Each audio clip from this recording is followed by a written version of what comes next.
Hi friends, welcome to VB lifestyle. இன்றைக்கி இந்த வீடியோவில் பாவக்காயை வச்சு எப்படி டிஃப்ரெண்ட்டான ஒரு கிரேவி செய்யலாம் அப்படின்னு பார்க்கலாம் வாங்க. இதுக்கு இந்த மாதிரி ஒரு 4 டேபிள் ஸ்பூன் அளவுக்கு நல்லெண்ணெய் ஊற்றிக்கோங்க. அதுக்கப்புறமா இந்த மாதிரி ஒரு பெரிய பாவக்காய் எடுத்து நான் ரவுண்ட் ஷேப்பாக கட் பண்ணி வச்சுருக்கோம். நீங்கள் வேணுன்னா பொடி பொடியாக கூட கட் பண்ணிக்கோங்க. இதை நல்லா வதக்கி எடுத்துக்கலாம். இந்த அளவு வதங்கினதுக்கப்புறமா இதை தனியாக ஒரு பிளேட்டுக்கு ட்ரான்ஸ்ஃபர் பண்ணிக்கலாம். அதுக்கப்புறமா திரும்ப 2 டேபிள் ஸ்பூன் ஆயில் ஊற்றிக்கோங்க. ஆயில் ஹீட் ஆனோடனையும் கடுகு 1 டீஸ்பூன், சீரகம் 1 டீஸ்பூன், வெந்தயம் 1/2 டீஸ்பூன் போட்டு இதெல்லாம் பொரிஞ்ச உடனேயும் சின்ன வெங்காயம் 1 கப்பு கட் பண்ணி வச்சுருக்கோம். அதில் பூண்டு 1 10 பல், கருவேப்பிலை 1 கொத்து போட்டு இதை எல்லாத்தையும் நல்லா வதக்கிக்கலாம். அந்த அளவுக்கு வதங்கினோடனையும் தக்காளி ஒரு மீடியம் சைஸ் தக்காளி இதில் போட்டு கட் பண்ணி போட்டுக்கோங்க. இதுக்கு இப்போ பாதி உப்பு போட்டு நல்லா தக்காளி மசிகிற அளவுக்கு வதக்கிக்கலாம்.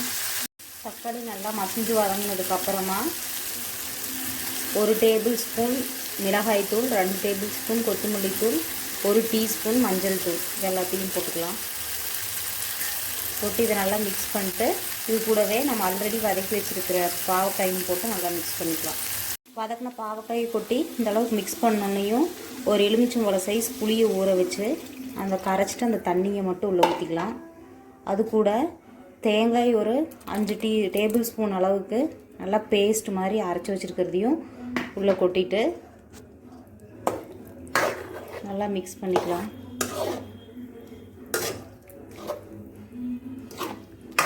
இப்போ இந்த டிஷ்ஷுக்கு தேவையான அளவு உப்பும் உங்களோட கன்சிஸ்டன்சிக்கு தகுந்த மாதிரி தண்ணியும் சேர்த்திட்டு ஒரு 10 நிமிஷம் கொதிக்க விட்டுட்டு ஆஃப் பண்ணலாம்.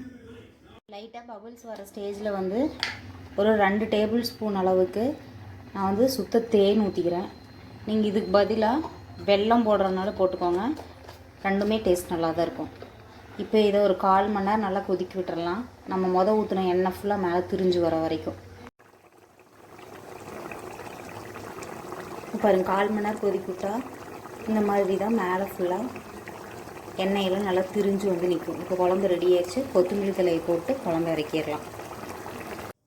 நல்லா டேஸ்டான பாவக்காய் புளிக்குழம்பு ரெடி ஆயிடுச்சு. நீங்கள் வீடியோவை முதன் முறையாக பார்க்குறவங்களா இருந்தால் லைக் பண்ணுங்கள், சப்ஸ்கிரைப் பண்ணுங்கள், ஷேர் பண்ணுங்கள், கமெண்ட் பண்ணுங்கள். தேங்க்ஸ் ஃபார் வாட்சிங்.